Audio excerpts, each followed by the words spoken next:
السلام عليكم ورحمة الله وبركاته.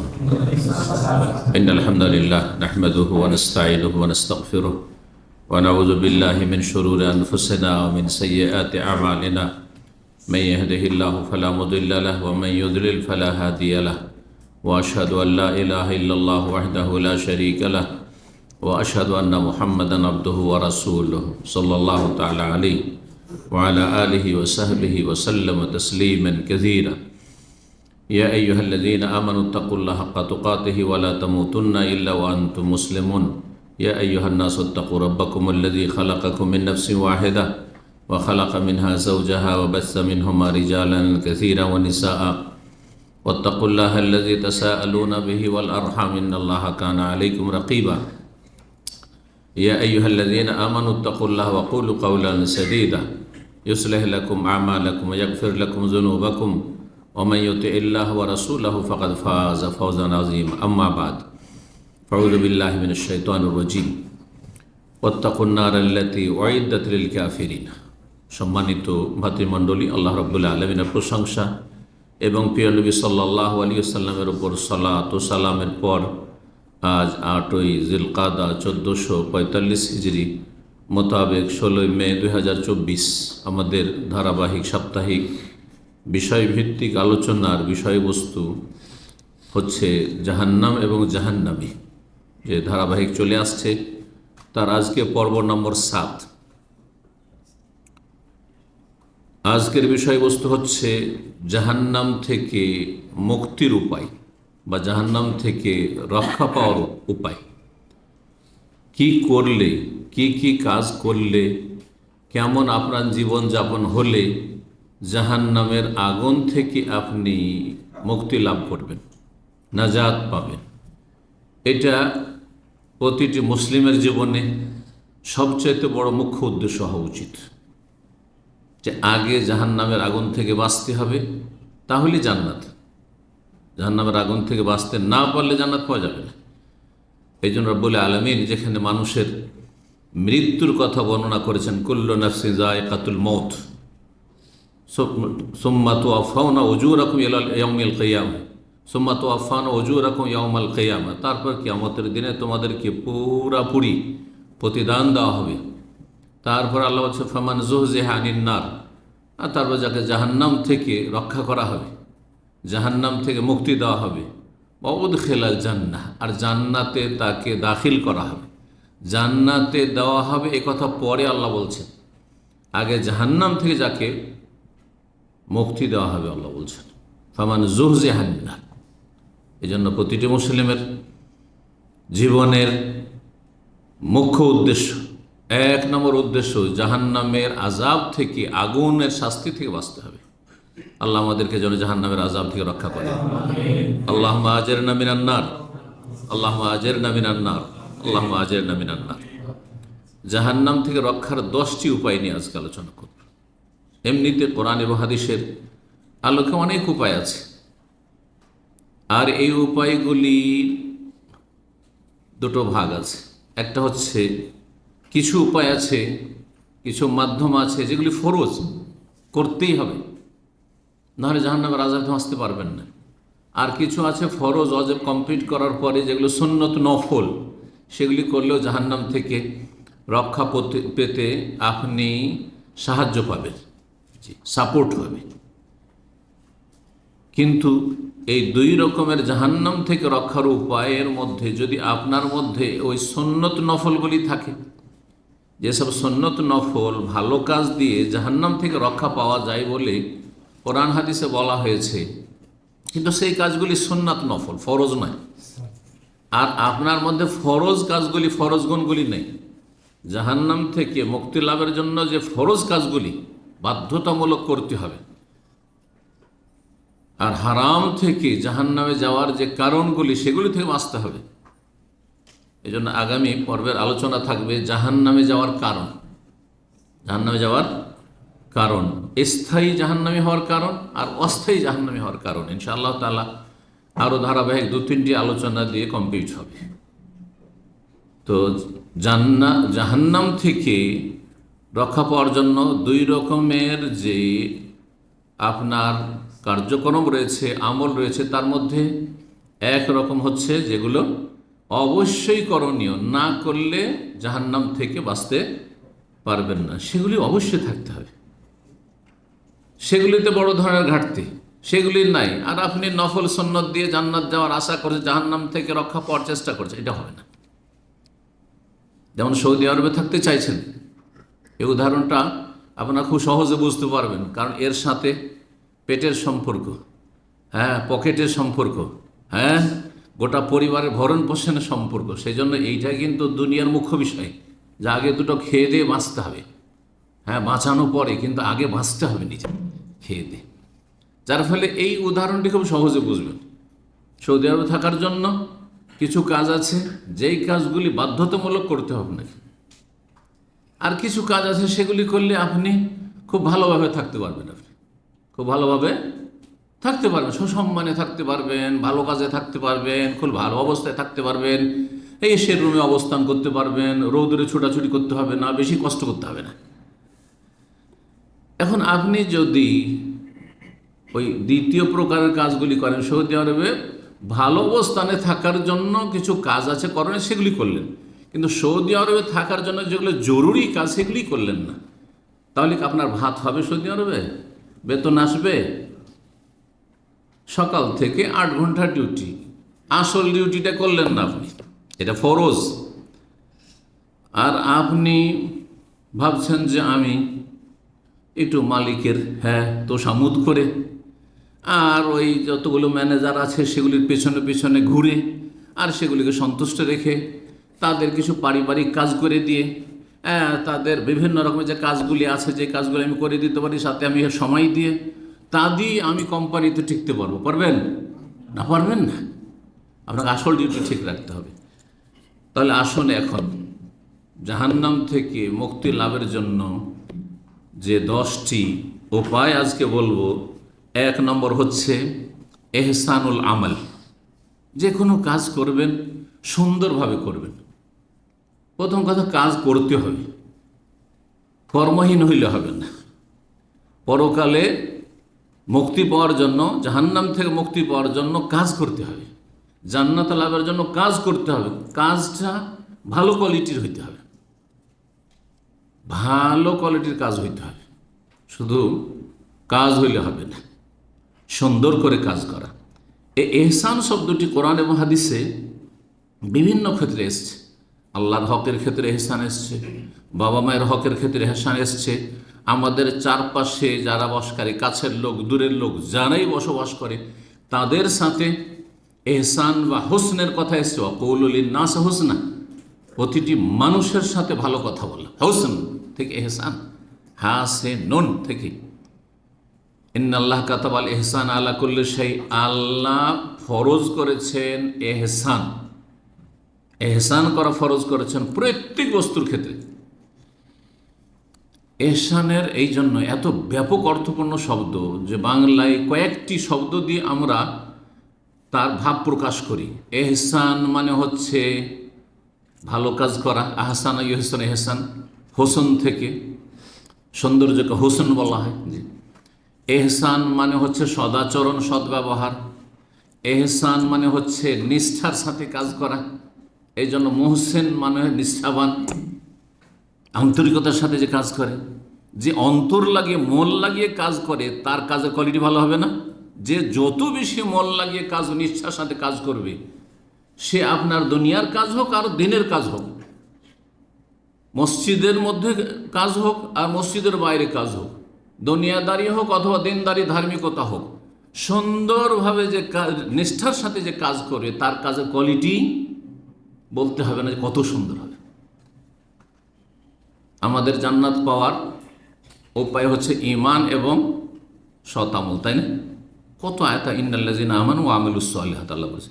তাহলে ঈমানের কোয়ালিটিটা সুন্দর হইতে হবে, ঈমানে নিষ্ঠাবান হইতে হবে, ঈমানের মধ্যে সৌন্দর্য থাকতে হবে, আমলের মধ্যে সৌন্দর্য থাকতে হবে, আমলের কোয়ালিটি ভালো হইতে হবে। যে কোনো আমল, এক একটি আমল ধরেন, 5 ওয়াক্ত সালাত মুসলিম জীবনে প্রথম ফরজ তাওহীদ সুন্নতের পরে, তাহলে সালাতের কোয়ালিটি ভালো হইতে হবে।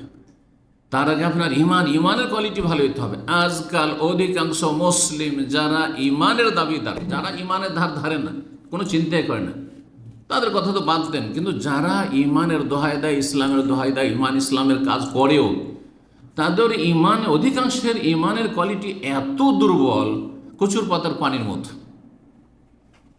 কিছু পয়সাতে খরিদ করে নিতে পারবেন, মানে দুনিয়ার লোভে যদি পড়ে ইমান হারিয়ে দেবে, আমানত হারিয়ে দেবে, সততা হারিয়ে দেবে, বেঈমানি করে ফেলবে, আত্মসাৎ করে ফেলবে, অন্যায় করে ফেলবে, অবিচার করে ফেলবে, পরের হক নষ্ট করবে, নিজের স্বার্থটাকে বড় করে দেখবে। তাহলে কোথায় আপনার কোয়ালিটি? ইমানের কোয়ালিটি কোথায়? আমার পয়সা আপনার পয়সা সমান। আপনার পয়সার ক্ষেত্রে খুব সংরক্ষণ। আমার পয়সা যেন আমার পকেটে থাকে। আমার পয়সার প্রয়োজন আছে, আপনার পয়সার প্রয়োজন আছে, আপনাকে গাড়ি বাড়ি নারী করতে হবে, হ্যাঁ, আপনাকে শহরে জায়গা রাখতে হবে।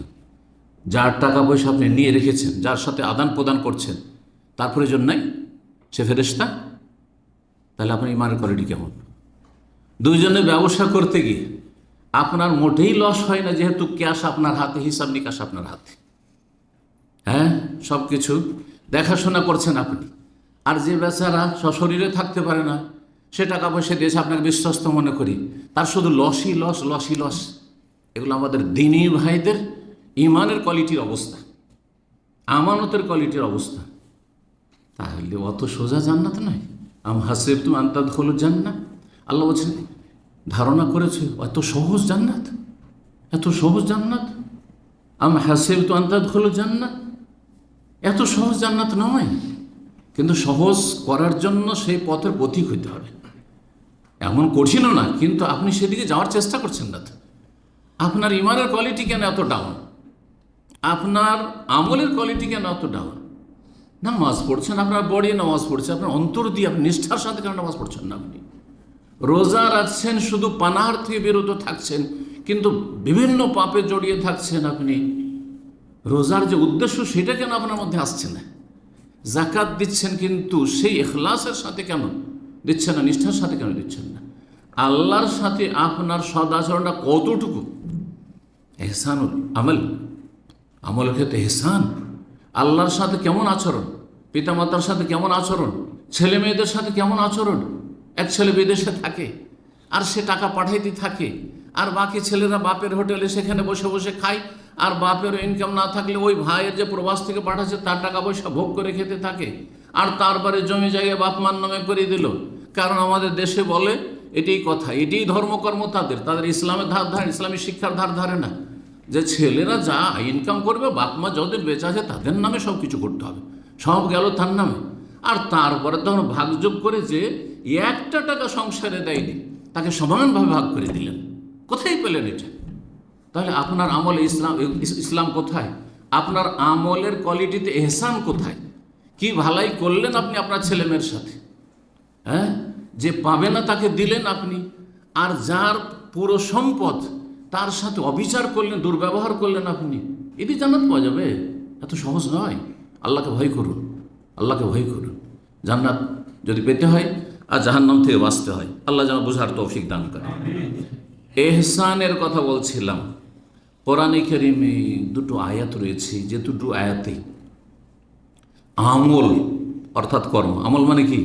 কর্ম, কর্ম সুন্দর করতে বলা হয়েছে। এবং আল্লাহ দুনিয়াতে পাঠিয়েছেন এই জন্য যে কে কত বেশি নিজের কাজকর্ম আমল সুন্দর করে আসতে পারে, তা কার আমলের কোয়ালিটি কত বেশি সুন্দর, এই জন্য আল্লাহ দুনিয়াতে পাঠিয়েছেন। হায়াত মত এই জন্য সৃষ্টি করেছেন।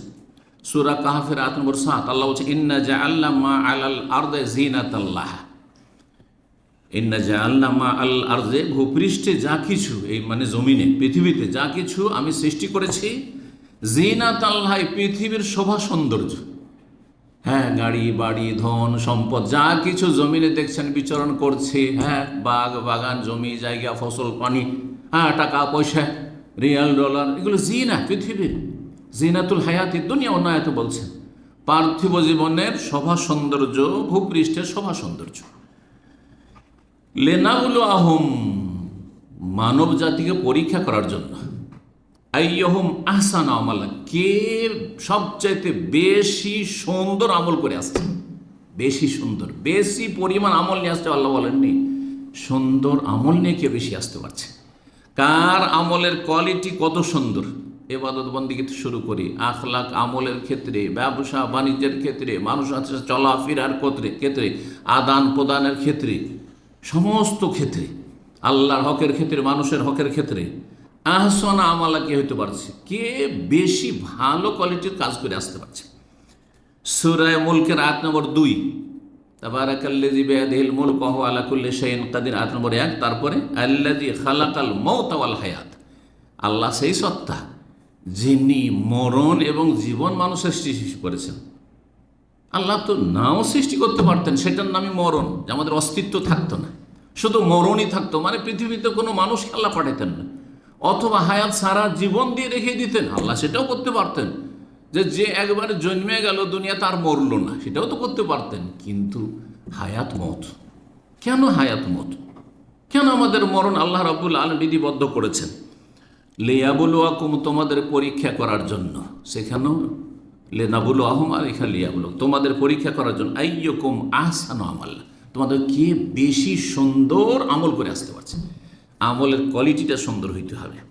আমলের কোয়ালিটি সুন্দর করার জন্য দুটো শর্ত রয়েছে ইবাদত বন্দেগীর ক্ষেত্রে। এক হচ্ছে একমাত্র আল্লাহর জন্য সেই কাজটি করতে হবে, আল্লাহর জন্য, পীরের জন্য নয়, মাজারের জন্য নয়, হ্যাঁ, আর ওই দরগার দুর্গার জন্য নয়। মুশরিক বিজাতি হিন্দুরা বা মক্কার কাফেররা মূর্তির জন্য করত, আর মুসলিম সমাজের ভারত, বাংলাদেশ, পাকিস্তান অধিকাংশ মানুষ পীর ফকির মাজারের জন্য করে, গস কুতুবে বিশ্বাসী, শিরকি কুফরিতে বিশ্বাসী। জি হ্যাঁ, না, হবে না। লা ইলাহা ইল্লাল্লাহ পড়েছে, লা ইলাহা ইল্লাল্লাহকে নিখুঁত নির্ভেজাল করা, যে আল্লাহর সাথে কোনো কিছুতে কেউ শরীক নেই, আল্লাহ একক সব কিছুতেই।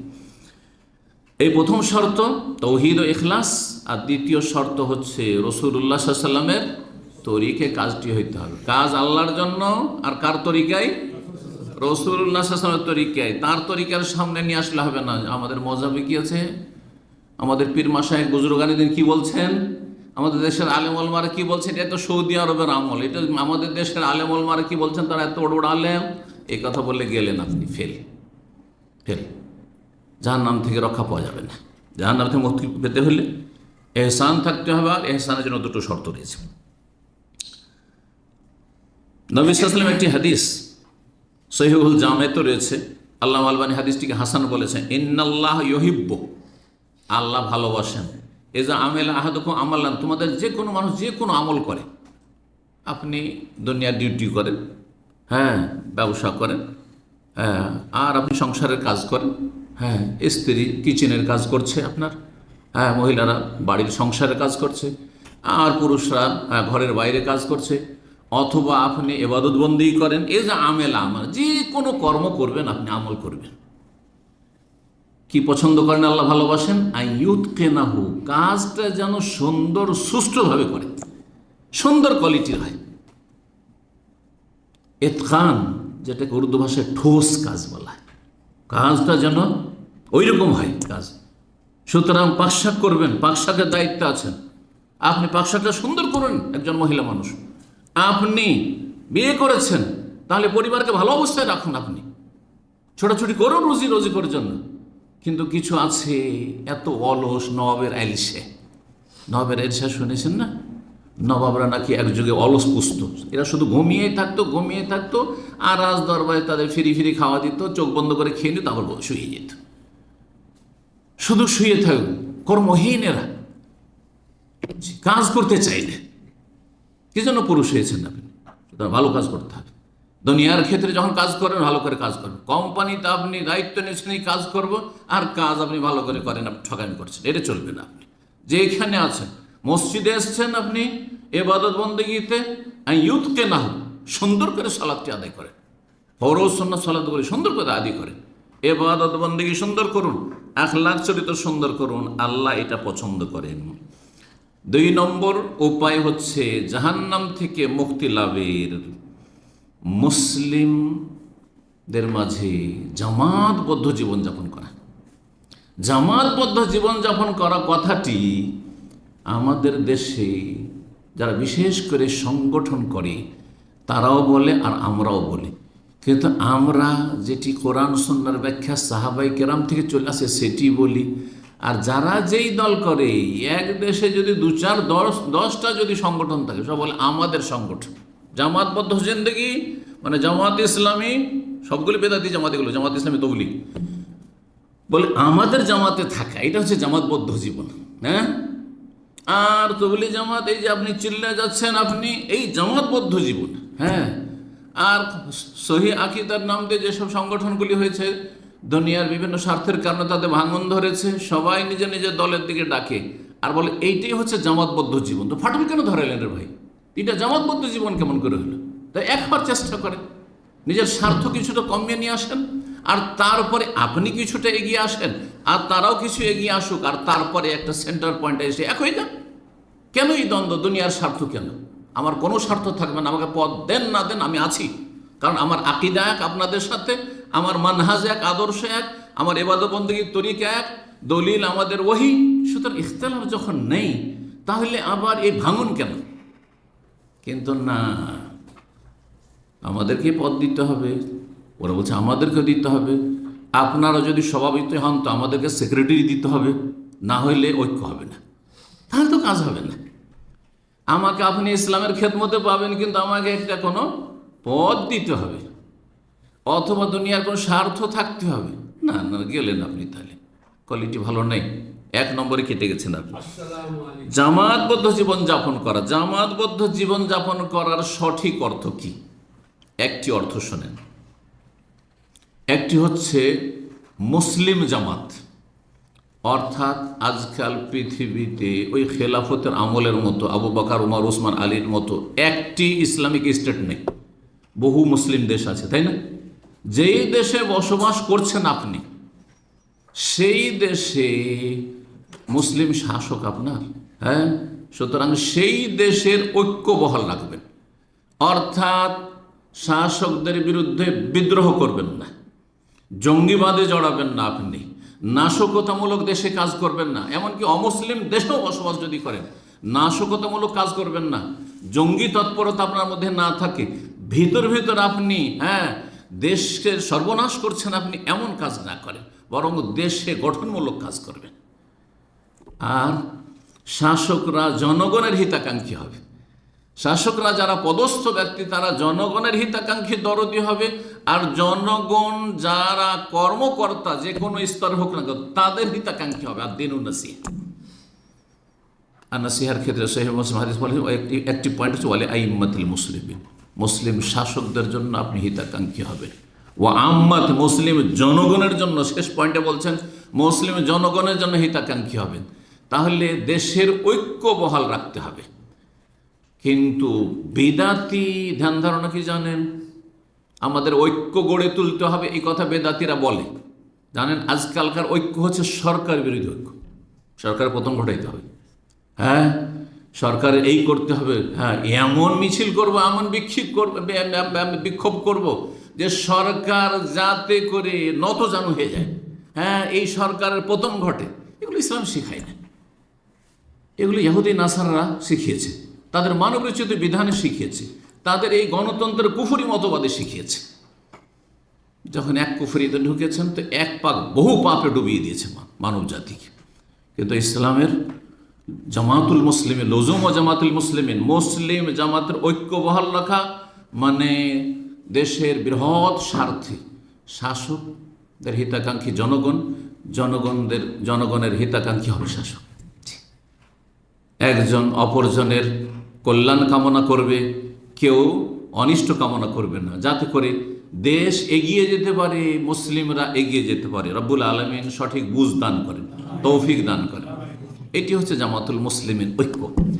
আর একটি জামাতুল মুসলিমের হচ্ছে ওই মুসলিম জামাতের ঐক্য, সেটা হচ্ছে আকীদা মানহাজের, আর সেটা দেশের বর্ডারের সাথে কোনো সম্পর্ক নেই, কোনো সম্পর্ক নেই। সারা বিশ্বের যেখানে আছে মুসলিম আর তাদের আকীদা মানহাজ আপনার সাথে মিলছে, তারাও কোরআন হাদিসের দলিল ছাড়া ইসলাম পালন করে না, মন গড়া কারো কথা ইসলাম পালন করে না। তারাও শিরক বিদআতে মুক্ত, আপনারাও শিরক বিদআতে মুক্ত। আর তাদেরও কথা হইল যে আমল কবুলের দুটো শর্ত, এক আল্লাহর জন্য হইতে হবে আর রসুলের তরিকায় হইতে হবে। আর তারা জঙ্গিবাদকেও সমর্থন করেন না, আর সুফিজমের পীর মুরিদ গুরুবাদকেও সমর্থন করে না। সব কিছুতেই এক, আকীদা আমল সব কিছুতেই যখন এক, তাহলে তাদের সাথে আমার দেখা হোক আর নাই হোক, তাদের সাথে আমাদের যোগাযোগ থাক আর না থাক, তারা আমাদের জামাতের লোক, তারা আমাদের জামাতের লোক। জি, সে নাম যাই দেন, কিন্তু তারা হচ্ছে খাঁটি মমিন মুসলিম। কেউ আহলুল হাদিস নাম দেন, না হয় সালাফি মানহাজের লোক, সালাফি জামাতের লোক বলেন, আর না হয় মোহাম্মদী জামাতের লোক বলেন, আর কোনো নামই না বলেন, বলেন যে কোরআন সুন্নাহ অনুসারী, নির্ভেজাল অনুসারী জামাত। জি, আমেরিকা তো আমাদের জামাতের লোক রয়েছে, কানাডা তো আমাদের জামাতের লোক রয়েছে, আর আমাদের জাপান আর কোরিয়া আর আপনার অস্ট্রেলিয়া, সারা পৃথিবীতে, পূর্ব পশ্চিম এশিয়া, আফ্রিকা, সারা পৃথিবীতে আমাদের জামাতের লোক রয়েছে। কথা বোঝা গেছে না? তাদের সাথে আমাদের ঐক্য থাকতে হবে, ঐক্য থাকতে হবে। হ্যাঁ, অন্তর থেকে তাদেরকে ভালোবাসি। তারা হচ্ছে সত্যিকার রাসূলুল্লাহ সাল্লাল্লাহু আলাইহি ওয়াসাল্লামের ওয়ারিসিন, উত্তরাধিকারী। সাহাবায়ে কেরামরা যে দিনের ওপর ছিলেন এবং সাহাবায়ে কেরামদেরকে যে দিনের ওপর ছেড়ে গেছেন রাসূলুল্লাহ সাল্লাল্লাহু আলাইহি ওয়াসাল্লাম, সেই দিন পালনকারী হচ্ছেন এই আমাদের এই জামাতের ভাইয়েরা, আমাদের জামাতের লোক।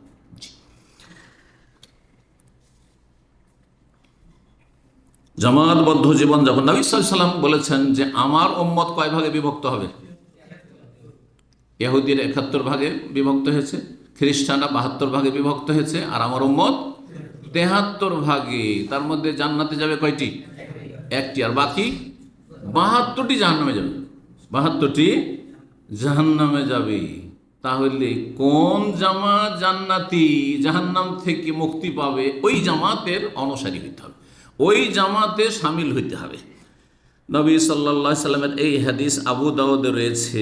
মুআবিয়া বিন আবি সুফিয়ান রাদিয়াল্লাহু তাআলা আনহু বর্ণনা করেছেন সেই হাদিসটি, যে হাদিসের অর্থটি বললাম, কুল্লুহুম ফিন্নার, সবগুলি জাহান্নামে যাবে, একটি শুধু জান্নাতে, ওয়া ওয়াহিদাতুন ফিল জান্নাহ, একটি দল শুধু জান্নাতে যাবে, ওয়াহিয়াল জামাত, ও সেটি হচ্ছে জামাত, যারা জামাতবদ্ধ জীবনযাপন করে। এই জামাত রাষ্ট্রীয় ক্ষেত্রে এইভাবে জামাতবদ্ধ, আর আকীদা মানহাজের ক্ষেত্রে এইভাবে জামাতবদ্ধ। যে আকীদা মানহাজ যখন এক, তখন আমাদের মধ্যে কোনো ফাটল কেউ তৈরি করতে পারবে না। দুনিয়ার স্বার্থ যেন সেখানে কোনো রকম ঢুকে না পড়ে, আর সেই স্বার্থের কারণে আমরা ভাঙন ধরিয়ে দিচ্ছি, মসজিদ ভাঙন। এটা আহলে হাদিস মসজিদ, এটা আহলে মসজিদ। কেন আলাদা হইলো মসজিদ থেকে জুমা, কেন আলাদা হইলো? কারণ দুনিয়ার ঝগড়া নিয়ে। না না, এটা যেন না, এটা হারাম। তাহলে জান্নাতে যেতে বাধাপ্রাপ্ত হয়ে যাবে। দুনিয়ার গরজ আপনি ফাটল ধরিয়েছেন এই জামাত। আল্লামা আলবানী রাহমাহুল্লাহ সিলসিলা সহিহ ২০৪ নম্বর হাদিসটিকে সহি বলেছেন। ৩ নম্বর জাহান্নাম থেকে মুক্তি পাওয়ার উপায়, সেটি হচ্ছে তৌহিদের বাস্তবায়ন। তৌহিদের, আল্লাহর একত্বের পুরোপুরি বাস্তবায়ন করা। যদি পুরোপুরি বাস্তবায়ন করতে পারেন তো বিনা হিসাব, বিনা আযাবে জান্নাতে যেতে পারবেন। আর যদি আর অধিকাংশ মানুষ যারা ধার্মিকও, তারা পুরোপুরি বাস্তবায়ন করতে পারে না, যার ফলে কিছু হবে, যারা কিছু আযাব শাস্তি পেয়ে ধাক্কা খেয়ে জান্নাতে যাবে মুসলিম সমাজে, ধার্মিক সহি আকীদা মানহাজের, কিন্তু কিছু বাস্তবায়নে ঘাটতি ছিল, সেই জন্য কিছু শাস্তি পেয়ে কি হচ্ছে, জান্নাতে যাচ্ছে। জাহান্নাম থেকে রক্ষা পাচ্ছে, কিন্তু কিছু শাস্তি পেয়ে, সেই শাস্তিটা দুনিয়াতে বালা মুসিবতের হইতে পারে, বিপদ আপদের হইতে পারে, দুর্ঘটনা হইতে পারে। আর তারপরেও যদি কাফফারা মোচন না হয়, তাহলে কবরের আযাব হইতে পারে, তারপরে ক্ষান্ত হয়ে যাবে। যদি গুনাহ মাফ, তো ক্ষান্ত হয়ে গেল কবরে কিছুদিন আযাব শাস্তি হওয়ার পরে। আর যদি তাতেও কাফফারা মোচন না হয়, হাসর মাঠে কিছু শাস্তি হলো, ধাক্কা খেলো, পুলিশের হাতে কিছু শাস্তি খেলো, ধাক্কা খেলো, তাতেও যদি না হয়, তাহলে কিছুদিনের জন্য, দীর্ঘদিনের জন্য জাহান্নামে যাবে। এইভাবে। আর একটা হচ্ছে হিসাব, বিনা হিসাবিন ওয়ালা আযাব, বিনা হিসাব বিনা আযাবে যদি জান্নাতে যেতে হয়, তাহলে পুরোপুরি তৌহিদের বাস্তবায়ন। ঘাটতি, বেশি ধরনের ঘাটতি, তাহলে আযাবের সম্মুখীন, হিসাবের দুটোর সম্মুখীন। আর যদি দেখা যায় যে অল্প স্বল্প ঘাটতি আছে তৌহিদে, তৌহিদ মানে বড় শিরক নাই, কিন্তু বড় শিরক নেই, হ্যাঁ, কিন্তু তৌহিদে কিছুটা ঘাটতি আছে, কিন্তু এত ঘাটতি নেই যে আযাবের সম্মুখীন হবে।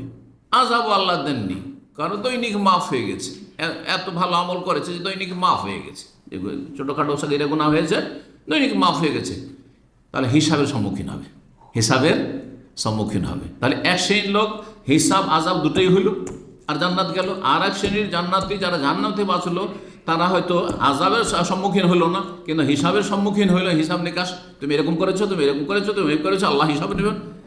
আর এক দল বিনা হিসাবে বিনা আযাবে জান্নাতে যাবেন। নবী সাল্লাল্লাহু আলাইহি ওয়াসাল্লাম বলেছেন তাদের সংখ্যা 70,000, প্রত্যেক 70,000 এক একজনের সাথে আরো 70,000। আল্লাহ যেন সেই দলে শামিল করে এবং সেই রকম ইমান আমেলের কোয়ালিটি তৈরি করে যেন তৌফিক দান।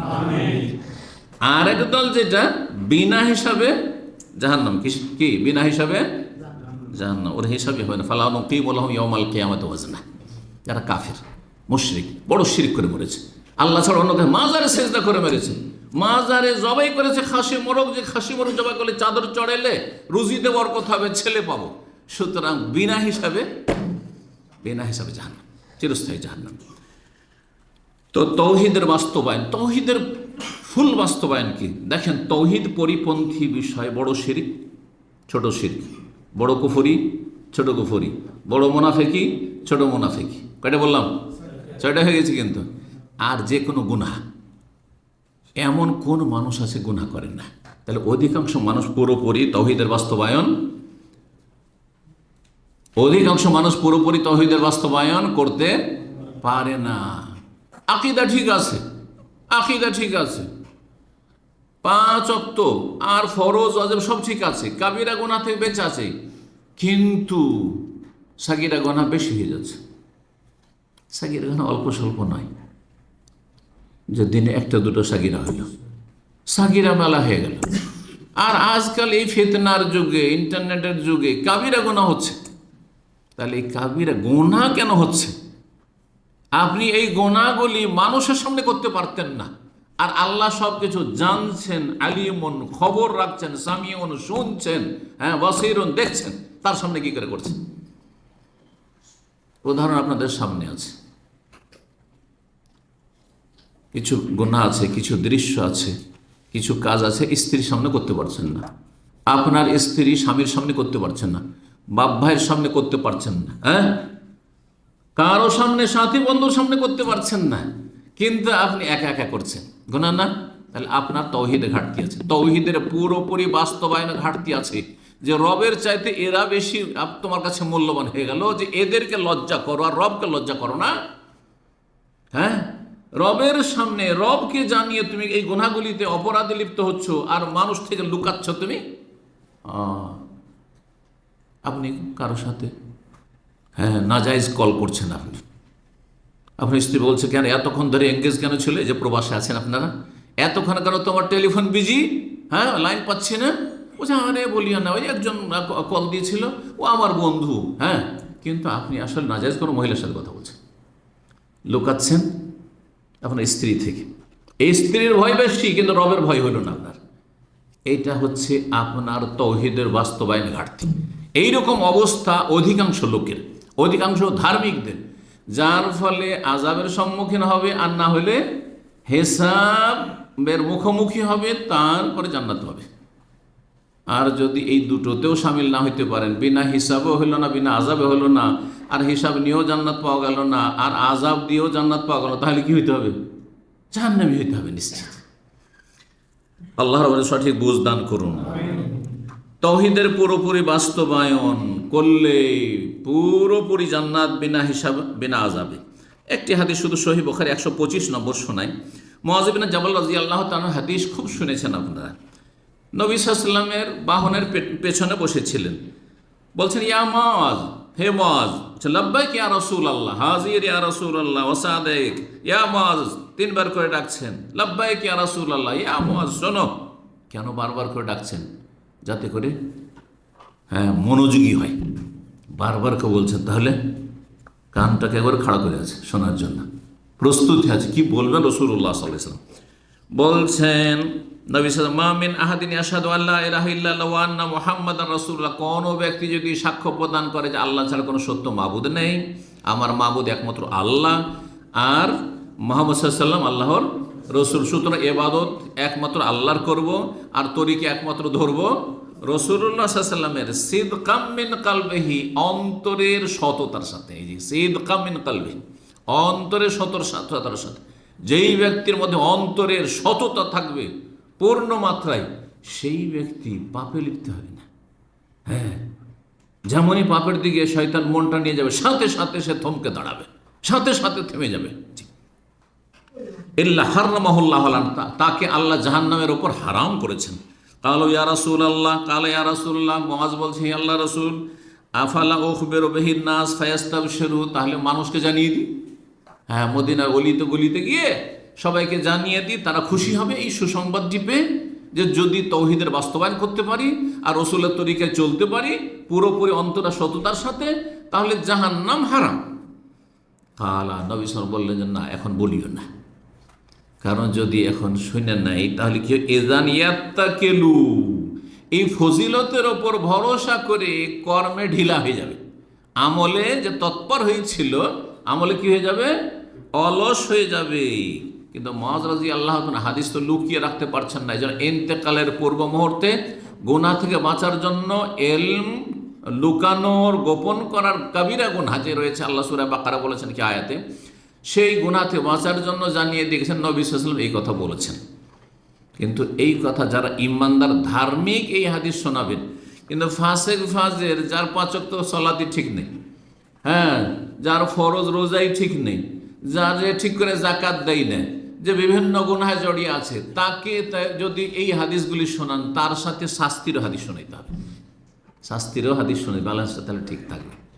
হ্যাঁ, যেমন কোরআন হাদিসে আল্লাহর পুরস্কারের কথা, নিয়ামতের কথা আছে, তেমন আযাব শাস্তির কথা আছে। দুটো হচ্ছে ডানা, এই দুটো ডানা যদি ঠিকভাবে না থাকে তো পাখি উড়তে পারে না। ওই রকমই আল্লাহর কাছে আশাবাদীও হইতে হবে রহমতের, আর আল্লাহর ভয়ও অন্তরে থাকতে হবে।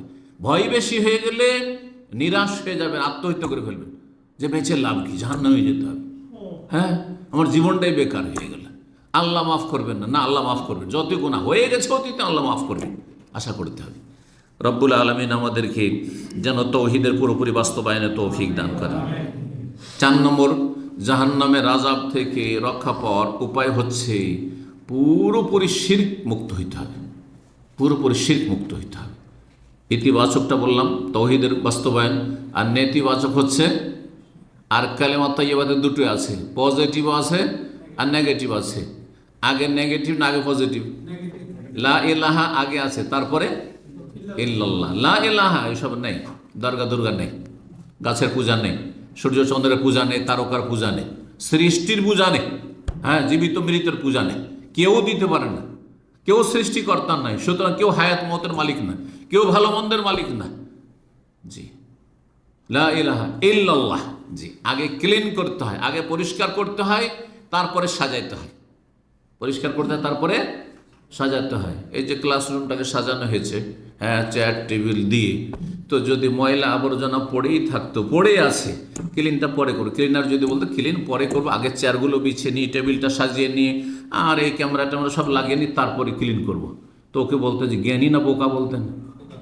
হ্যাঁ, আগে ক্লিন করতে হবে, আগে এই মগজকে দরগা দুর্গা মুক্ত করতে হবে, জিলানি আর চিস্তি মুক্ত করতে হবে, খাজা মুক্ত করতে হবে, শাহজালাল শাহপুরান মুক্ত করতে হবে। বোঝা গেছে? যেমন আপনি মূর্তি থেকে মুক্ত করে, মূর্তি পূজা থেকে, তেমন আপনাকে এই দরগা পূজা, পীর পূজা থেকে মুক্ত করতে হবে, অন্ধভক্তি থেকে মুক্ত করতে হবে, বেদাত থেকে মুক্ত করতে হবে। এগুলো হচ্ছে ক্লিন করা।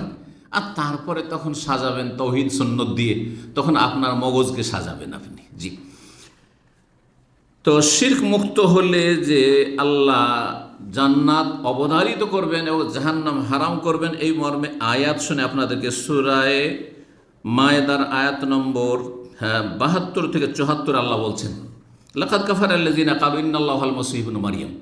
ওরা কাফের হয়ে গেছে যারা বলেছে যে আল্লাহ হচ্ছেন মারিয়াম পুত্র মাসিহ, মানে আল্লাহর ক্ষমতা, হ্যাঁ, ঈসার মধ্যে আল্লাহর পুত্র, মানে আল্লাহর ক্ষমতা। খ্রিস্টানদেরকে আল্লাহ কাফের বলে আখ্যায়িত করেছেন। অনেকে খ্রিস্টানদেরকে কাফের বলতেছে, ওরা আহলে কিতাব, ওরা কাফের না, ওই হিন্দু বুদ্ধিস্ট ওরা কাফের, আর ইহুদি খ্রিস্টান কাফের না। এরকম কিছু জেনারেল শিক্ষিত মুসলিম আছে, তাদের ঈমান ভঙ্গ করবে যদি এই আকীদা রাখে। কেউ যদি মনে করে যে ইহুদি খ্রিস্টান কাফের নয়, তাহলে সেই ব্যক্তি মুসলিম হতে পারে না, তাকে ঈমানের নবায়ন করতে হবে ইসলাম শিখে। জি, কালেমা তাইয়্যিবাতে দুটো পার্ট আছে। যদি তৌহিদ, প্রথম কথা তৌহিদ নেই, তাদের একত্ব নেই, তৃতীয়বাদে বিশ্বাসী, আল্লাহর পুত্র সাব্যস্ত করেছে। আর তারপরে যদি বলেন যে তৌহিদ ঠিক আছে, লা ইলাহা ঠিক আছে, মোহাম্মদ রসুল কোথায় গেল? মোহাম্মদ সাল্লাল্লাহু আলাইহি ওয়াসাল্লামকে রসুল মানে ইহুদি খ্রিস্টান না, বলে যে ওটা আরবদের রসুল, আমাদের না, উম্মিদের রসুল, রসুলুল উম্মি। তাহলে সেখানেও ফেল। তাহলে কি করে আপনি বলছেন তাদের কাফের বলা যাবে না? যেখানে ইসলামের একটা বিধান, কেউ যদি কোরবানি অস্বীকার করে সে মুসলিম না, কোরবানি নেই, অথচ সুন্নাতে মুআক্কাদা কোরবানি। হজ অস্বীকার করে কাফের। ওমরা, অধিকাংশ ওলামারা বলছেন যে ওয়াজিব নয়, সুন্নাতে মুআক্কাদা, আর জীবনে একবারও উমরা। হজ শুধু ফরজ, তারপর কিন্তু উমরা অস্বীকার, আমি হজ মানি কিন্তু উমরা মানি না, তো কাফের হয়ে যাবে। তাহলে এমন সুস্পষ্ট সুন্নাতও কিছু আছে, সব সুন্নাত অস্বীকার করলে কাফের হয় না, কিন্তু কিছু সুস্পষ্ট সাব্যস্ত সুন্নাত, স্বীকৃত সুন্নাত আছে, আর প্রকাশ্য সুন্নাত আছে, যেগুলি স্বীকার করলে কাফের হয়ে যায়। তাহলে কেউ যদি মোহাম্মদ রসুল্লাহকে অস্বীকার করে ইহুদি খ্রিস্টান, তারপরে বলবে যে না না না তাদের কাফের বলা যায় না। এর চাইতে মারাত্মক অবস্থা হচ্ছে আমাদের দেশীয় ধর্মের অবস্থা। সেটা কাফেরকে কাফের বলতে নেই। ছোটদের শুনেছেন না, কাফেরকে কাফের বলতে নেই। যে বলবে কাফেরকে কাফের বলতে নেই, ও মূর্খকে জিজ্ঞাসা করে তাহলে মুসলিম বলতে হবে। কারণ আল্লাহ দুই ভাগে ভাগ, মিনকুম কাফিরুন ওয়া মিনকুম মুমিন। আল্লাহ বলছেন মানুষ তোমাদেরকে সৃষ্টি করেছি, আর তোমরা দুই ভাগে ভাগ হয়ে গেছো, কেউ কাফের হয়েছে, কেউ মুমিন। তো যদি কাউকে কাফের বলতে নেই তাহলে মুসলিম বলেন, হ্যাঁ, আর সেটাই আপনার বিশ্বাস, তাহলে আপনি নিজেই কাফের, তাহলে মুসলিম হলেন না আপনি। কত অজ্ঞতা তাহলে কাজ করছে মুসলিম সমাজ আমাদের। তো আল্লাহ বলছেন যে ওয়াকালাল মাসিহ, অথচ মসিহ ঈসা আলাইহিস সালাম বলেছেন ইয়া বানি ইসরাইল, হে ইসরাইলের বংশধর, ইয়াকুব আলাইহিস সালামের বংশধর, শোনো, উবুদুল্লাহ রব্বি ওয়া রাব্বাকুম, তোমরা এক আল্লাহর ইবাদত করো, যিনি আমার রব তোমাদের রব। আমি তার পুত্র না, সন্তান না, আর আমি তার পার্টনার শরীকও না, বরং আমি তার বান্দা, আমার রব তিনি। ইন্নাহু মান ইউশরিক বিল্লাহি ফাকাদ হারামাল্লাহু আলাইহিল জান্নাহ, শোনো, যে আল্লাহর সাথে শরীক স্থাপন করবে তার জন্য জান্নাতকে আল্লাহ হারাম করেছেন। আর কি, ওয়া মাওয়াহুন নার, জাহান্নাম হচ্ছে তার বাসস্থান। তাহলে শিরকে লিপ্ত হইলে জান্নাত হারাম, আর শিরক মুক্ত হইলে জান্নাত অবধারিত, জাহান্নাম তখন হারাম হবে, জাহান্নাম হারাম হবে, তখন শিরক মুক্ত হইতে হবে। আপনি ভাবিয়েন না যে শিরিক করব, মাজার পূজা করব, আর আমার বাবা তো আছে আমাকে সুপারিশ করার জন্য। জালেমের কোনো আনসার সুপারিশকারী নাই, এরা কোনো ক্ষেতের থাকবে না যাদের উপরে আশা করে বসে আছে যে বড় বড় জাহাজ নিয়ে আসবে। কোনখানে আছে? কোন ধর্মে জাহাজের কথা আছে? কোন একজন সাহাবী বলেছেন নবীর কথা তো বাদ দেন। এই যে মূর্খ সমাজকে এই চরমনাইয়ের পথভ্রষ্টরা বলছে যে আমাদের গৌস কুতুব অলি আউলিয়া অমুক গঙ্গোহী সাহেব অমুক সাহেব বড় বড় বিশাল বিশাল জাহাজ নিয়ে আসবেন, আর ঘামের ওপর ভাসবে জাহাজ, আর জাহাজে উঠিয়ে নিয়ে গিয়ে জান্নাতের দরজা লাগিয়ে দেবেন। ওই মূর্খগুলোকে জিজ্ঞেস করেন যে একটি শুধু হাদিস দেখাও, একটি হাদিস, কিয়ামত পর্যন্ত পারবেন। একজন সাহাবীর উক্তি দেখাও যে বড় বড় জাহাজ নিয়ে হাসরের মাঠে আবু হানিফা আসবে। আরে এদের কথা তো বাদ দাও, এরা তো আবু হানিফার মোকাল্লিদ। আবু হানিফা স্বয়ং আসবে, শাফি আসবে, মালিক আসবে, আহমদ আসবে, আরও এগিয়ে যাও, আবু বকর আসবে, ওমর আসবে, ওসমান আসবে, আলী আসবে। এইরকম একটি হাদিস দেখাও যে বড় বড় জাহাজ নিয়ে আসবে। তাহলে এই যে ধর্মকর্ম দেশে করছেন, কোন ধর্ম পালন করছেন? এই ধর্ম দিয়ে জান্নাত যাওয়া যাবে? এই ভ্রান্ত ধর্ম করে কখনো জান্নাত যাওয়া যাবে না, জাহান্নামের ইন্ধন হইতে হবে। আল্লাহর রাস্তায় বোঝার চেষ্টা করুন, সংশোধনের চেষ্টা করুন। আর একটি প্রসিদ্ধ হাদিস সহিহ মুসলিমে রয়েছে, ইতবান বিন মালিক রাদিয়াল্লাহু তাআলা বর্ণনা করছেন, নবী সাল্লাল্লাহু আলাইহি ওয়াসাল্লাম বলেন ফাইনাল্লাহ হাররামা আলান নার, জাহান্নামকে আল্লাহ হারাম করবেন কার জন্য? মান ক্বালা লা ইলাহা ইল্লাল্লাহ, যে বলো লা ইলাহা ইল্লাল্লাহ, শুধু মন্ত্র না, আমার ইলাহ নয় এগুলো, আমার ইলাহ রব্বুস সামাওয়াতি ওয়াল আরদ, আসমান জমিনের যিনি মালিক তিনি। ইয়াবতাগি বিযালিকা ওয়াজহাল্লাহ, আল্লাহর সন্তুষ্টি কামনা করবে তার মাধ্যমে। তৌহিদের বাস্তবায়ন আর শিরক থেকে মুক্তি লাভ করে, শিরক থেকে দুনিয়ায় যদি মুক্তি লাভ করতে পারেন তাহলে আখিরাতে জাহান্নাম থেকে মুক্তি লাভ করতে পারবেন। সহজ কথা, যে দুনিয়ায় শিরক থেকে মুক্তি লাভ করতে পারলো, নাজাত পেল, সেই ব্যক্তি আখিরাতে হাসরের মাঠে জাহান্নাম থেকে নাজাত পাবে। আল্লাহ বুঝার তৌফিক দান করেন। একটি খুব গুরুত্বপূর্ণ হাদিস না শোনাইলে হয় না। হাসরের মাঠে সবচাইতে হালকা আযাব যার হয়েছে, হুকুম হয়েছে যে সবচাইতে হালকা আযাব জাহান্নামে। হালকা আযাব যাকে দেওয়া হবে তার কি করা হবে? হাদিসের আগে শুনিয়েছি, একটা জাহান্নামের আগুনের স্যান্ডেল পরিয়ে দেওয়া হবে, না খরম পরিয়ে দেওয়া হবে। আবু তালেবকে যেমন দেওয়া হবে, ওকে আল্লাহ ডেকে আবু তালেবের ক্যাটাগরির আরও কিছু তাহলে থাকবে, এই হাদিস প্রমাণ করে। শুধু আবু তালেব না, এই ক্যাটাগরির আরও কিছু আছে যাদের অপরাধ অন্য কোনো অপরাধে নেই, শুধু বড় শিরক করে মারা গেছে, বড় কুফরি করে মারা গেছে। আল্লাহ সর্বনিম্ন খুব হিতাকাঙ্ক্ষী ছিল ইসলামের, খুব নবীর হিতাকাঙ্ক্ষী ছিল, খুব মুসলিমদের হিতাকাঙ্ক্ষী ছিল, মুসলিমদের অনেক উপকার করেছে। অনেক অমুসলিম আছে আর সে কোনোদিন জেনা, মদ, খুন আর রাজধানী ইত্যাদি দুর্নীতি কোনো কিছুই করেনি, সততা ছিল। শুধু একটি অপরাধ কি ছিল? সবচেয়ে বড় অপরাধ কি? শিরকে আকবার, কুফরে আকবার। সর্বনিম্ন যার আযাবের হুকুম হবে তাকে আল্লাহ সম্বোধন করে বলবে ইয়াকুলুল্লাহ তাবারাকা ওয়া তাআলা আহওয়ানে আহলিন নারে। আল্লাহ বলবে, আচ্ছা বলো তো, তুমি যে আজকে জাহান্নামে যাচ্ছ, লাউ কানাত লাকা দুনিয়া মা ফিহা, তোমাকে যদি সারা পৃথিবীর রাজত্ব দিয়ে দিই, সারা পৃথিবীতে যত ধন ভাণ্ডার আছে, খনিজ সম্পদ সব দিয়ে দিলাম, দুনিয়ার মালিক বানিয়ে দিলাম। এখন তা মুফতাদে, তারপরে বললাম যে দাও, দুনিয়ার মালিক বানিয়ে দিচ্ছি, কিন্তু তোমাকে জাহান্নামে দেবো। আর যদি জাহান্নাম থেকে বাঁচতে চাও তো দুনিয়াটা আমাকে দিয়ে দাও, দিয়ে জান্নাতে চলে যাও। তো কোনটা অপশন দেবে? জাহান্নামে যাবে না দুনিয়াটা দিয়ে জাহান্নাম থেকে মুক্তি লাভ করবে? তুমি কি এই মুক্তিপণ দিয়ে পুরো দুনিয়ার মুক্তিপণ আমাকে দিয়ে জান্নাতে যেতে চাইবে? ফায়াকুল, সেই জাহান্নামে বলবে নাম। ফায়াকুল, তখন আল্লাহ বলবে, হতভাগা, কাদ আরাদতু মিনকা আহওয়ানা মিনহা, তোমার কাছে সামান্য একটু কিছু চেয়েছিলাম, বেশি চাইনি। সেটা কি? কখন? আনতা ফি সুলবে ইবনে আদম, আদম আলাইহিস সালামের পিঠেই যখন ছিলে। আদম আলাইহিস সালামকে সৃষ্টি করার পরে তার পৃষ্ঠদেশ থেকে, পিঠ থেকে আল্লাহ তার সন্তানদের রূহগুলিকে আল্লাহ নিলেন, গ্রহণ করলেন। ওয়াইয আখাযা রাব্বুকা মিন বানি আদম মিন যুহুরিহিম যুররিয়াতাহুম ওয়া আশহাদাহুম আলা আনফুসিহিম। কোরআনে কারিমে আল্লাহ বলছেন, সাক্ষী নিলেন। কি বলেছিলেন? আলাস্তু বিরাব্বিকুম, আমি কি তোমাদের মালিক না? আমি তোমাদের প্রতিপালক না? আমি তোমাদের সৃষ্টিকর্তা রব না? আমি তোমাদের মাবুদ না? এই কথা বলেছিলাম, তখন তো হ্যাঁ বলেছিলে, কিন্তু দুনিয়া আসার পরে আবার দুর্গা পূজা কেন শুরু করেছিলে?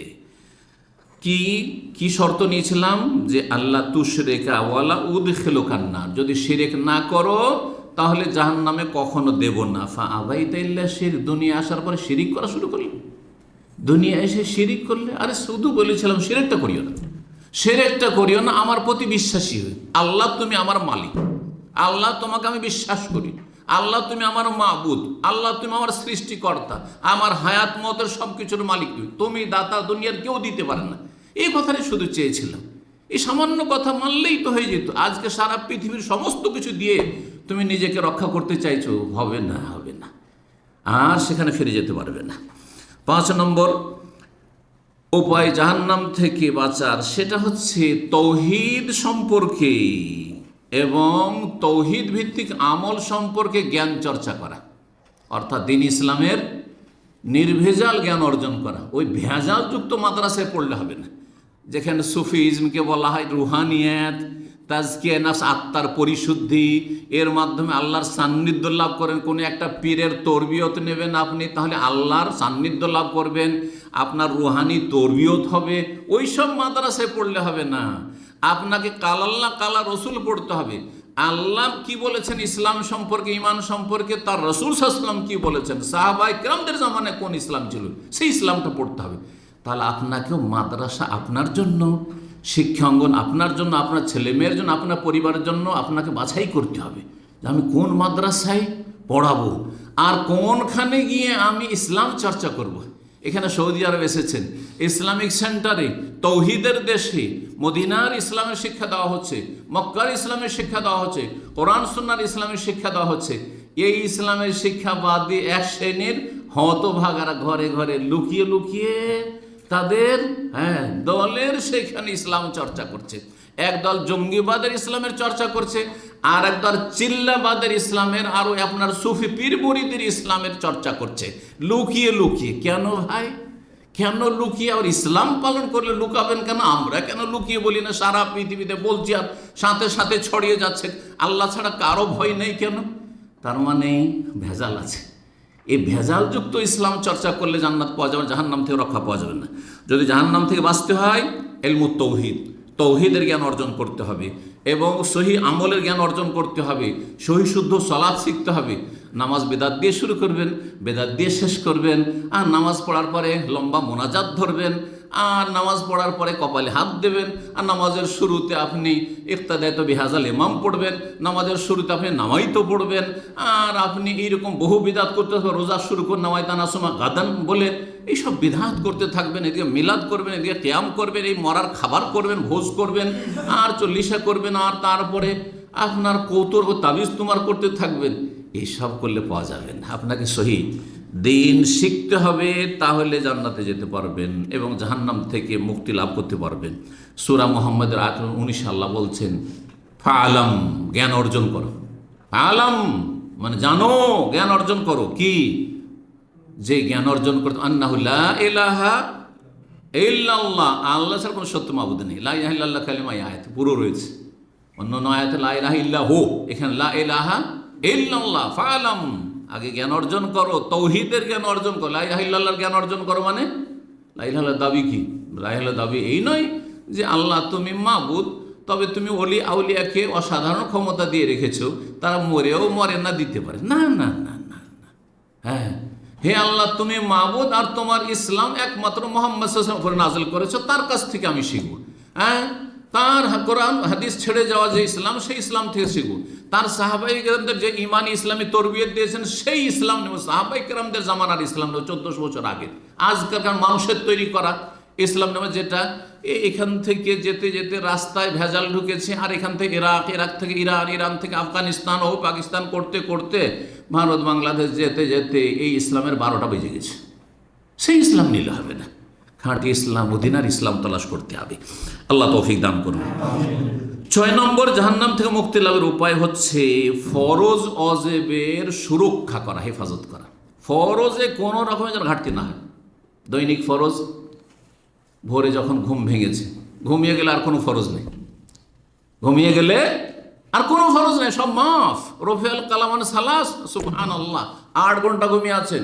হ্যাঁ, 8 ঘন্টা ঘুমিয়ে আছেন, আর এর মাঝখানে কোনো নামাজের রক্ত পড়লো না, অথবা নামাজের রক্ত পড়লো কিন্তু চেষ্টা রেখেছেন, জাগতেই পারলেন না, এত ঘুম এসেছে। হ্যাঁ, ধরেন ঘুমের ওষুধ খেয়েছেন, অসুস্থ মানুষ। হ্যাঁ, অথবা এত ক্লান্ত এসেছেন আর জাগতেই পারেননি, অ্যালার্ম লাগিয়েছেন, তদবির ছিল, তারপর জাগতে পারেন, তাও ধরবেন না, আল্লাহ ধরবেন না। বুঝছেন না? কিন্তু যখন জেগে গিয়েছেন, এখন ফরজ কাজ হচ্ছে ফজর পড়া। আল্লাহ তাহাজ্জুদের কথা জিজ্ঞেস করবে, তাহাজ্জুদ কেন পড়নি? হ্যাঁ, তো ভোরের জিকির আজকার করে জিজ্ঞাসা করবেন না, সেটা দিয়ে সহযোগী হবে সেগুলো আপনার জান্নাতে যাওয়ার, জাহান্নাম থেকে রক্ষা পাওয়ার, কিন্তু সেটা দিয়ে কাজ হবে না। হ্যাঁ, সেটা দিয়ে কাজ হবে না যে আমি সকালবেলা জিকির আজকারগুলি দোয়া কালাম করি না। দোয়া কালাম কাজ দেবেন, আপনাকে ফজর নামাজ পড়তে হবে, টাইমে পড়তে হবে। জোহরের সময় জোহর পড়তে হবে, আসরের সময় আসরের ফরজ আদায় করেন, মাগরিবে ফরজ আদায় করে, এশাতে এশার ফরজ আদায় করেন, তাহলে দৈনিক ফরজ হয়ে গেল। রমজান মাস আসলে রমজান মাসে সিয়ামের ফরজ আদায় করেন, পয়সা হয়েছে জাকাতের ফরজ আদায় করেন, অসুর যদি হয়তো যখন ফসল উঠে আসছে তখন আদায় করেন। এইভাবে হজ ফরজ হয়েছে 18 বছর বয়সে, আরে এখন হজ করে নাকি? সারা জীবন পড়ে আছে, কত পাপ টাপ হবে, আর তারপর এখন বিয়ে শাদী করিনি। হ্যাঁ, না না না না, তাহলে আমাদের দেশীয় ধ্যান ধারণা হচ্ছে যে হজটা কখন? দুনিয়ার সমস্ত পাপ টাপ করে নিয়ে পুত পবিত্র হওয়ার জন্য শেষখানে যাব, কবরে নামার আগে।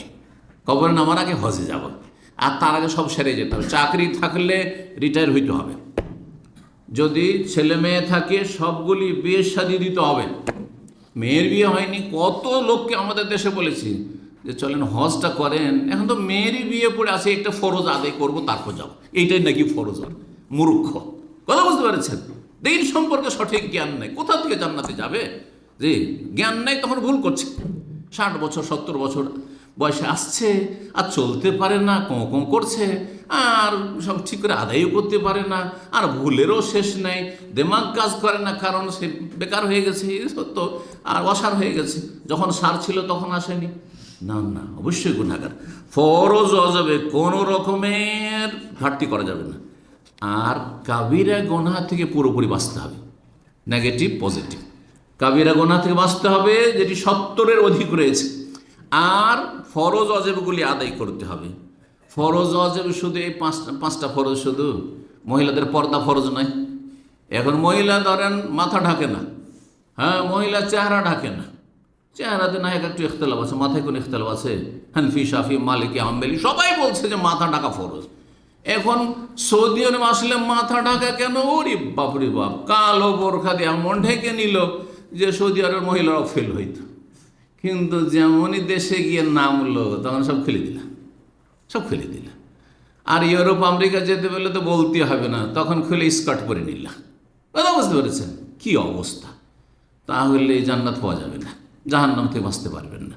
হ্যাঁ, স্বামীর হক আদায় করা ফরজ নয়, স্ত্রীর হক আদায় করা ফরজ নয়, ছেলে মেয়েদের হক আদায় করা ফরজ নয়, যে দায়িত্বগুলি রয়েছে ছেলেদের সাথে সুবিচার করা ফরজ নয়, ইনসাফ করা ফরজ নয়, বাপ মায়ের যথাযথ হক আদায় করা ফরজ নয়, সব ফরজ।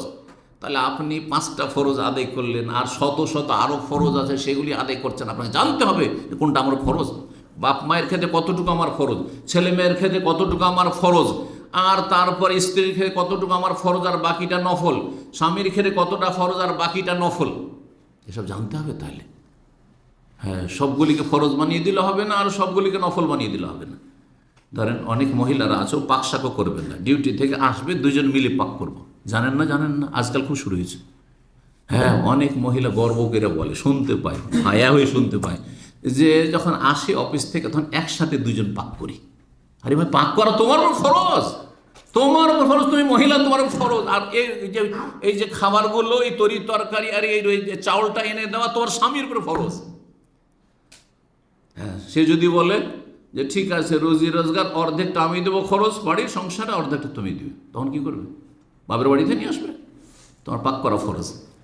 কিন্তু যদি বলেন যে যেমন পাক করা ফরজ তেমন প্রতিদিন হাত পা টিপে দেওয়া ফরজ, না ফরজ নয়। প্রতিদিন হাত পা টিপে দিতে ফরজ নাই, ক্লান্ত আছে, অসুস্থ হয়েছে, সেটা ভিন্ন বিষয়। বুঝতে পারছেন না? এমন কিছু জাহেল স্বামীও আছে, ও মনে করে যে স্ত্রী ডেইলি হাত পা আমার তেল মালিশ করে দিতে হবে, এটা ফরজ নাই, ফরজ মোটেই নয়, নফল কাজ এটা। তাহলে কতটা ফরজ কতটা নফল প্রত্যেক ক্ষেত্রে আমাদেরকে জানতে হবে। তাহলে দিন সম্পর্কে জ্ঞান কত জরুরি, চিন্তা করেন তো দেখি। জি, ফরজ অজের ঘাটতি না থাকে, কাবিরা গুনাহ না থাকে। কাবিরা গুনাহ অনেকে বুঝেন না যে কাবিরা গুনাহ। হ্যাঁ, বন্ধকের জমি রেখে ফসল খাচ্ছেন, কাবিরা কেন? গুনাহই মনে করেন না, ওইটাই সাগিরাও মনে করেন না, অথচ কাবিরা ধ্বংসাত্মক গুনাহ। বুঝতে পারছেন? ঘুষ খাচ্ছেন, বলছে বকশিস, এটা আমাকে গিফট দিয়েছে, বকশিস দিয়েছে, এটা কথা বুঝতে পেরেছেন? এটা আমাকে কমিশন দিয়েছে, আর আপনি বিভিন্ন ঘুষ খাচ্ছেন আপনি। জি, আল্লাহ হেদায়েত দান করুন, সঠিক জ্ঞান দান করুন, আমল করা তৌফিক দান করুন।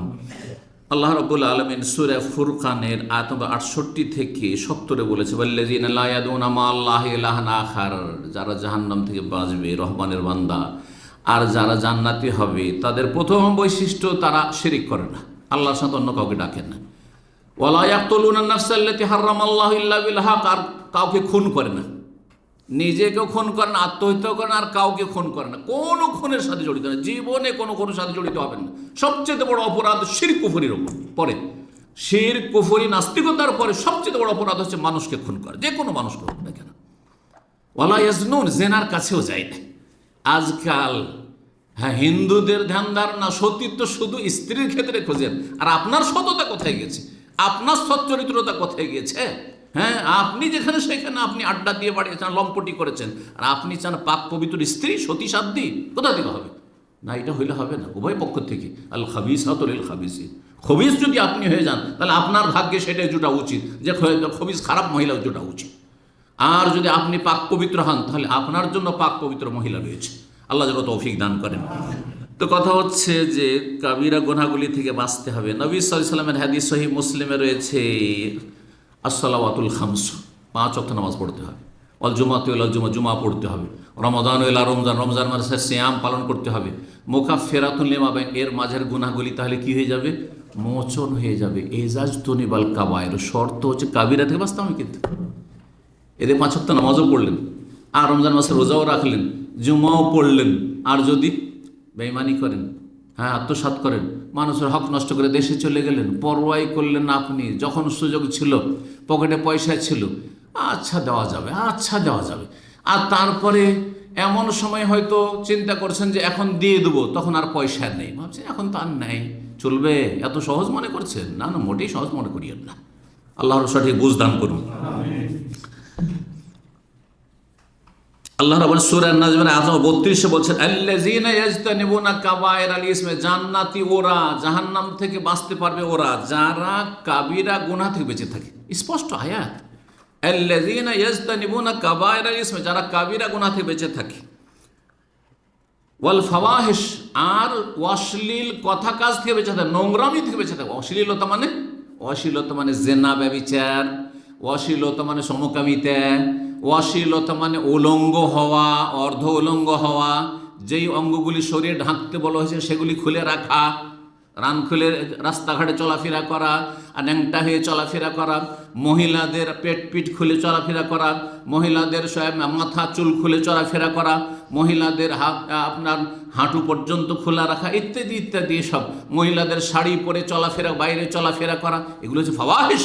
ভালো করে শুনে রাখা, যেসব মহিলারা শাড়ি পরে রাস্তাঘাটে ঘোরাফেরি করছেন, মুসলিম সমাজের মহিলা, এগুলি ফাওয়াহিশ, নোংরামি, উলঙ্গ হওয়া, অর্ধ উলঙ্গ হওয়া, জেনা, ব্যভিচার, সমকামিতা। আবার বলছি, এগুলিকে ফাওয়াহিশ বিশেষভাবে, অথচ এগুলো কাবিরা, কিন্তু কাবিরা থেকে স্পেশালি বলছেন, কারণ এগুলি হচ্ছে সমাজে নোংরামি, এগুলির দেখা দেখে আরও নোংরামি ছড়াবে, অশ্লীলতা ছড়া, মানুষ আরও খারাপ হয়ে যাবে দেখা দেখি। ইল্লাল্লামাম, তবে ছোটোখাটো গুনাহ হইলে আল্লাহ মাফ করে দেবেন, নেক আমল দিয়ে আল্লাহ মাফ করে দেবেন। আল্লাহ বলেই দিয়েছেন, বড় গুনাহ থেকে বাঁচতে হবে, জাহান্নাম থেকে বাঁচতে হইলে। 7 নম্বর উপায় সংক্ষেপে বলছি, তা হচ্ছে আল্লাহ ভীতি, তাকওয়া, আল্লাহর ভয়, জাহান্নামের ওয়াত্তাকুন নার আল্লাতী উইদ্দাত লিল কাফিরিন, সূরা আল ইমরান আল্লাহ বলছেন, সেই জাহান্নামের আগুন থেকে বাঁচার চেষ্টা করো যা কাফেরদের জন্য, হে মুসলিম, তোমার জন্য তৈরি হয়নি, কিন্তু তুমি সেখানে যাচ্ছ, সেদিকে পা বাড়াচ্ছ, তুমি কাফেরদের পিছনে পিছনে কেন চলছো? কাফেররা নামাজ পড়ে না, তুমি কেন নামাজ পড়ো না? কাফেররা পাপ করে, তুমি কেন পাপ করছো? আল্লাহ রাব্বুল আলামিন যেন আমাদেরকে তাকওয়া অর্জনে তৌফিক দান করেন। এই তাকওয়া অর্জনের জন্য 5 ওয়াক্ত সালাত, 5 বার যখন আল্লাহর সামনে হাজিরা দেবেন, বেরিয়ে গিয়ে যখনই পাপের দিকে মনটা যাবে, তখন আপনার নাফসের লাওয়ামা ধিক্কার দিবে, আপনাকে ধিক্কার দেবে যে আমি নামাজ পড়ছি 5 ওয়াক্ত, ফজরে কষ্ট করে, এত ছোট রাত, আর আমি ঘুম ছেড়ে দিয়ে ফজর পড়ছি, জামাতে যাচ্ছি, মসজিদে যাচ্ছি, আর আমার দ্বারা এগুলো গুনাহ হবে, কেন হবে? না, আমি করবো না। এর নাম তাকওয়া। তাকওয়া অর্জন করতে হবে। যারা মুত্তাকি, আল্লাহ ভীরু, যাদের জাহান্নামের ভয় আছে অন্তরে, তারা কে জাহান্নাম স্পর্শ করবে না। আমি একটি কথা সবসময় বলি, দুনিয়াতে যদি ভয় থাকে, আখেরাতে কোনো ভয় থাকবে না। দুনিয়ায় যদি নির্ভীক হয়ে যান, তাহলে আখেরাতে অবশ্যই ভয় থাকবে। আমার এই কথাটি বোঝা গেছে? আর দুনিয়াতে যদি আল্লাহর ভয় থাকে আর জাহান্নামের ভয় থাকে, তাহলে আখেরাতে জাহান্নামের ভয় হবে না। 2 ভয় একত্রিত হবে না। এটি বিজ্ঞ ওলামাদের কথা, ইমাম ইবনুল কাইয়িম রাহিমাহুল্লাহর কথা আমি নকল করছি। আর যদি কারো কথা নকল করলে বলে দেওয়া ভালো, যাতে করে কেউ না মনে করে যে শায়েখ তো একটা নতুন কথা আবিষ্কার করতে হবে। নতুন কথা না, এটা কোরআন সুন্নাহর কথা। 2 ভয় বান্দার উপর আল্লাহ একত্রিত করবে না। যারা দুনিয়াতে নির্ভীক হয়ে চলাফেরা করেছে, পাপ করেছে, নাকে তেল দিয়ে ঘুমিয়েছে, ফরজ ওয়াজিব ছেড়েছে, বেপরোয়া হয়েছে, কিন্তু কখনো ভয় ভীতি হয়নি, অবশ্যই আখিরাতে ভীত সন্ত্রস্ত হবে এবং জাহান্নামের সম্মুখীন হবে। আল্লাহ যেন সঠিক বুঝদান করেন, পাপ থেকে বাঁচার তৌফিক দান। সূরা মারইয়ামের আয়াত 63-তে আল্লাহ বলছেন, তিলকাল জান্নাতুল্লাতী নুরিসু মিন ইবাদিনা মান কানা তাকিয়া, জান্নাতের ওয়ারিস কারা? মান কানা তাকিয়া, যারা মুত্তাকি, আল্লাহ ভীরু। আল্লাহ আরো বলছেন, পুল সিরাত পার করতে কারা পারবে আর কারা পুল সিরাত আছাড় খেয়ে জাহান্নামে পড়ে যাবে? আল্লাহ বলছেন, ওয়া ইন মিনকুম ইল্লা ওয়ারিদুহা, সবাইকে পুল সিরাত পার করতে হবে। আল্লাহ বলছেন, কানা আলা রব্বিকা হাতমান মাকদিয়া, এটা চূড়ান্ত ফয়সালা। আমাকে, আপনাকে, নবী, রসুলকে সবাইকে পুল সিরাতের ওপর দিয়ে যেতে হবে। আমার দেশের লোকেরা পুল সিরাত বুঝে, সেই জন্য পুল সিরাত বললাম, কিন্তু এটা হচ্ছে ওই সবে কাদার রাতের মতো। পুল মানে সেরাত, আর সেরাত মানে পুল, কিন্তু পুলটা হচ্ছে ফার্সি আর সেরাত হচ্ছে আরবি, আর বাংলায় সেটার নাম হচ্ছে সেতু। কথা বুঝতে পেরেছেন? ওইটাই ব্রিজ, হ্যাঁ, জাহান্নামের পিঠের উপরে ব্রিজ। কথা বোঝা গেছে? জি। তারপরে সবাইকে যে জাহান্নামের ওপর দিয়ে পার হইতে হবে, তো বাঁচবো না বাঁচবো না, আল্লাহ বলছেন সুম্মানুনা জিল্লা জানি না তাকাও, তারপরে আমি নাজাত দেব, মুক্তি দেব যারা আল্লাহর ভয় ভীতি রেখেছিল, যারা মুত্তাকি বরে, যার পাপ থেকে বাঁচার চেষ্টা করেছিল। ওয়া নাজারু জালিমিনা ফিহা জাসিয়া, আর জালেমদেরকে সেখানে নত জানু করে, লাঞ্ছিত করে জাহান্নামে নিক্ষিপ্ত করব, আল্লাহ বলছেন। জি। 8 নম্বর, খুব গুরুত্বপূর্ণ এটি পয়েন্ট, কিন্তু সেটি হচ্ছে জাহান্নাম থেকে মুক্তির জন্য আল্লাহর কাছে দোয়া করা, জাহান্নাম থেকে আশ্রয় কামনা করা, পানা চাওয়া। জি। এই মর্মে সূরা ফুরকানের আয়াত নম্বর 65-তে আল্লাহ ইরশাদ করেছেন, 64-65-তে, ইবাদুর রহমান, রহমানের বান্দা যারা জান্নাতি, জাহান্নামে যাবে না, তাদের গুণাবলী বর্ণনা করতে গিয়ে আল্লাহ বলছেন কি, ওয়াল্লাযীনা ইয়াকুলুন, যারা এই দোয়া পড়ে, হ্যাঁ, রব্বানা আসরিফ আন্না আযাবা জাহান্নাম, আল্লাহ জাহান্নামের আযাব থেকে আমাদের থেকে জাহান্নামের আযাবকে দূরে রাখো। রব্বানা আসরিফ আন্না আযাবা জাহান্নাম, জাহান্নামের আযাবকে আমাদের থেকে ফিরিয়ে দাও, এই দোয়া করে। আর কি দোয়া করে? অন্য দোয়া সূরা বাকারাতে রয়েছে, কে বলতে পারেন? আয়াত নম্বর 201। যারা মুমিন বান্দা দিন দুনিয়া দুটোকে নিয়ে চলেছে, ধর্ম করেছে, রোজগারও করেছে, কিন্তু দিনকে, জান্নাতকে 1 নম্বরে রেখেছে, আখিরাতকে 1 নম্বরে রেখেছে। অমিনহুম মান ইয়াকুলু রব্বানা আতিনা ফিদ দুনিয়া হাসানা ওয়া ফিল আখিরাতি হাসানা ওয়া কিনা আযাব। এটি দোয়া। আমি এই দোয়াটাকে অবহেলা করছেন। অনেকে মনে করছে কি বা চাইলাম, অনেক কিছু চাইলেন, দুনিয়ার সব কল্যাণ চেয়ে ফেললেন, রব্বানা আতিনা ফিদ দুনিয়া হাসানা ওয়া ফিল আখিরাতি হাসানা, পরকালে সব কল্যাণ, এই মরণ থেকে শুরু করে, কবর থেকে শুরু করে, হাসর মাঠ, জান্নাতের গেট পর্যন্ত পৌঁছার সব হাসানা, জান্নাতে দাখিল হওয়া পর্যন্ত সব চেয়ে ফেললেন। ওয়া কিনা আযাব, জাহান্নামের আযাব থেকে আমাদেরকে বাঁচাও, রক্ষা করো, ওয়া কিনা আযাবান নার। এই দোয়া করবেন। নবী সাল্লাল্লাহু আলাইহি একটি হাদিস শোনায়, তিরমিজি, নাসাইতে রয়েছে, হাদিসটি সহিহ, আল্লামা আলবানী বলছেন সহিহুল জামিতে। আনাস রাদিয়াল্লাহু বলছেন, মান সাআলাল জান্নাতা সালাসান, কেউ যদি 3 বার জান্নাত চায় আল্লাহর কাছে, আল্লাহ জান্নাত দাও, আল্লাহ জান্নাত দাও, আল্লাহ জান্নাত দাও, বাংলা ভাষায় চান, সমস্যা না জানলে জরুরি নয় যে আরবি মুখস্থ করতে হবে আর অর্থই বুঝলেন। আরবি মুখস্থ করলে অর্থ বুঝতে হবে, অর্থ না বুঝে কোনো দোয়া করবেন না। আমার একটা উপদেশ শুনেন, কারণ অর্থ বুঝলেন না, আর এমনি এমনি দোয়া করেছেন। আল্লাহ যদি জিজ্ঞাসা তুই কী চাইছিস, কী চেয়েছিলি, তা তো জানি না আল্লাহ, আমি একটু দোয়া মুখস্থ করছিলাম। এমন পাগল আমাদের মুসলিম সমাজের অনারবগুলো অধিকাংশই। না বুঝে আরবিতে দোয়া যদি করতে হয়, কোরআন হাদিসের অর্থ বুঝে নেন আপনি, আর না হলে নিজের ভাষায় বলেন, আপনি একই ফজিলত পাবেন ইনশাআল্লাহ, যদিও ফজিলত একটু বেশি অবশ্যই কোরআন হাদিসের দোয়ায়। নবী সাল্লাল্লাহু আলাইহি ওয়াসাল্লাম বলছেন, জান্নাত তখন বলে, যদি কেউ জান্নাত 3 বার চায়, আল্লাহুম্মা ইন্নী আসআলুকাল জান্নাহ, আল্লাহুম্মা ইন্না নাসআলুকাল জান্নাহ, আল্লাহুম্মা ইন্না নাসআলুকাল জান্নাহ, জান্নাত তখন বলে আল্লাহকে, আল্লাহুম্মা আদখিলহুল জান্নাহ, আল্লাহ যখন জান্নাত 3 বার করে চেয়েছে, ওকে জান্নাত দিয়েই দাও, আল্লাহ দাও জান্নাত। ওমান ইসতাজারা মিনান নার সালাহ, কেউ যদি জাহান্নাম থেকে 3 বার মুক্তি কামনা করে, কালাতিন নার, জাহান্নাম তখন আল্লাহর কাছে দরখাস্ত করে, আল্লাহুম্মা আজিরহু মিনান নার, আল্লাহ তাকে জাহান্নাম থেকে রক্ষা করো। এই জন্য যদি আরবিতে বলতে হয়, হাদিসের আলোকে কি বলবেন? আল্লাহুম্মা আজিরনি মিনান নার, আল্লাহুম্মা আজিরনি মিনান নার, আল্লাহুম্মা আজিরনি মিনান নার। আর বাংলা ভাষায় আল্লাহ জাহান্নাম থেকে রক্ষা করো, জাহান্নাম থেকে রক্ষা করো, জাহান্নাম থেকে রক্ষা করো। জি। 9 নম্বর উপায় হচ্ছে জাহান্নাম থেকে মুক্তি লাভের ফজর এবং আসর বিশেষভাবে পড়া। 5 ওয়াক্ত পড়বেন, কিন্তু ফজর আসর পড়ে নিলেন, তার মানে জাহান্নাম থেকে রক্ষার আপনি সার্টিফিকেট পাবেন। নবী সাল্লাল্লাহু আলাইহি ওয়াসাল্লামের হাদিস, সহিহ মুসলিমের 1003 নম্বর হাদিস বলে, লাইয়ালে জান্নাত, কোনোদিনই জাহান্নামে যাবে না ওই ব্যক্তি, মান সাল্লা কাবলা তুলুই শামসি ওয়া কাবলা গুরুবিহা, যেই ব্যক্তি সূর্য ওঠার আগের নামাজ পড়ে আর সূর্য ডুবার আগের নামাজ পড়ে, মানে ফজর আসর। কারণ এই দুটো নামাজ যদি পড়তে পারেন আপনি, কারণ সকালতে হয়তো ঘুমাননি, আর খেয়ে দিয়ে দিলেন ঘুম, মাগরিবে ঠেকিয়ে দিলেন, আপনি সূর্য ডুবিয়ে দিলেন, এটা অনেকের হচ্ছে, তাই না? সেই জন্য। আর এদিকে রাত্রে এদিক সেদিক করলেন, আড্ডা দিলেন, আর মোবাইল নিয়ে পড়ে থাকলেন, তারপর দিলেন ঘুম, সূর্য উঠিয়ে দিলেন, গেলেন জাহান্নাম। জাহান্নামকে যদি হারাম করতে চান আর জান্নাত যদি ফরজ করতে চান নিজের জন্য, তাহলে এই ফজর আর আসর পড়ার চেষ্টা করুন যথা সময়, সূর্য ওঠার আগে, আর আসরের সালাত আসরের সময়ে, একেবারে শেষ দিকে নয় আর সূর্য ডুবার পরে নয়। 10 নম্বর সর্বশেষ পয়েন্ট হচ্ছে জাহান্নাম থেকে রক্ষা পাওয়ার মেয়েদের সাথে বিশেষভাবে, আর বোনদের সাথে, যাদের বোনেরা আছে, বাপ দুনিয়া থেকে চলে গেছে বা বাপ বিরুদ্ধ হয়ে গেছে, বোনেরা আপনার বাড়িতে আছে, বোন সে নাবালিকা হোক আর সাবালিকা হোক, তালাকপ্রাপ্ত হোক, বিধবা হোক, অবিবাহিত কুমারী হোক, যেই অবস্থায় হোক না কেন, বোনদের আর মেয়েদের সাথে যারা সদ্ব্যবহার করবে আর ভালো তাদের প্রতিপালন করবে, শারীরিক পরিচর্যা করলো, প্রতিপালন করলো, আর তাদের ইমানি প্রতিপালন, ইমানি তরবিয়ত করলো, যদি এই দুটো কাজ করতে পারেন বোনদের ক্ষেত্রে আর মেয়েদের ক্ষেত্রে, তাহলে জান্নাতের সার্টিফিকেট। ছেলেদেরকে জান্নাতের সার্টিফিকেট কোনো হাদিসে বলা হয়নি, কিন্তু মেয়েদেরকে আর বোনদেরকে জান্নাতের সার্টিফিকেট মুত্তাফাকুন বুখারী মুসলিমের হাদিস।